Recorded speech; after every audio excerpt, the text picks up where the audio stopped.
So, if you've been paying attention to chatter on the internet these days, especially geeky chatter, you may have heard the term HTML5. Well, what is that?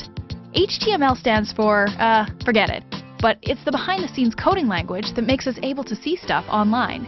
Since the original HTML was invented with the web over 20 years ago, it has gone through many updates, but it's been more than a decade since the last one, and in web terms, that's pretty much forever. I mean, like 10 years ago, we all still loved our digital watches. Oh wow! A calculator! So HTML has been a few steps behind changes on the web for quite some time. For example, when video came along, there was no way to integrate it naturally into HTML, so different companies developed their own video players to work around it.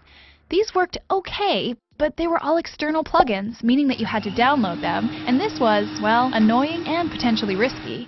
HTML5 is adding capabilities to deal with this stuff, like video, right into its code, so that plugins hopefully won't be necessary. And there's plans to add a bunch more cool stuff that previously was tricky or even impossible to implement with HTML alone. The overall hope is that someday it will create a standard, consistent web experience across all devices and browsers.